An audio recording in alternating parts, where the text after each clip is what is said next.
filmmaker and author of Hillary's America, which reveals the secret history of the Democratic Party. And he joins us now from Dallas. Dinesh, thanks for joining us this morning. So, Hillary Clinton alleges a long history of racial discrimination from Donald Trump. What say you about the history of Hillary Clinton and the Democrat Party? Well, Hillary and Bill themselves have a much greater history of racial insensitivity than Trump. Hillary, a few years ago, speaking of young black males, called them super predators. Bill said of Obama in 2008, he said a few years ago, this guy would be getting us coffee. He's talking about Obama, a black senator from Illinois. The Clintons have both lavishly praised Robert Byrd, who was active in the Ku Klux Klan and used the N-word right until the time he died.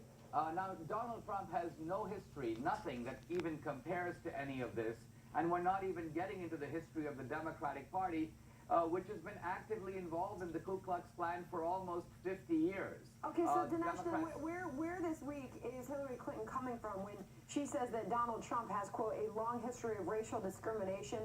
She has gone on in ads as well, listing courting of hate groups.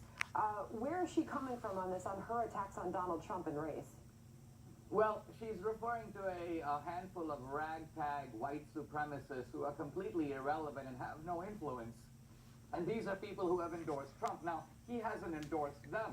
The vast majority of heads of the Klan, going all the way back through the 20th century, have all been Democrats. So I think the Democrats are used to going to this playbook and pointing to the Republicans as the party of bigotry, but the actual history reveals something quite different. So let's talk about your film for a second. Democrats say that they're the party of the little guy, and you say your film blows the lid off that. The Democrats passed every segregation law in the South. The Democrats also were active in lynching. If you look at the history of the thousands of people who have been brutalized and lynched, the vast majority of that has been done by the Democratic Party. But this is a party that has never acknowledged its own history. It has never apologized for its crimes. It blames the South. It blames white people. It blames America. It blames everybody except themselves. Well, Dinesh, I saw the premiere of your film at the RNC. It lays out this history. It also talks about the Great Switch, where they were, they were a part of all of this, and then made it look like they've been on the side of minorities all along. How have they done this? It's essentially the Democrats have they have powerful control of academia, of Hollywood and the media.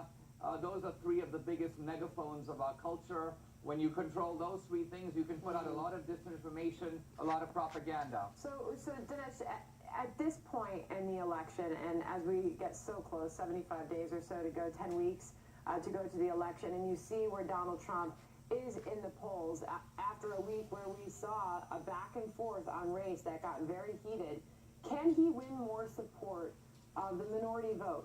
Is there time?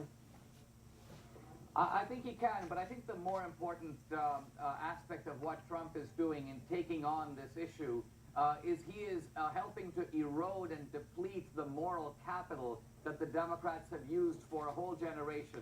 The Democrats claim to be the party of civil rights. They're not. And so if you can strip them of that moral capital, their ethical claim to rule is eroded. All right. Dinesh D'Souza, thank you very much for joining us this morning.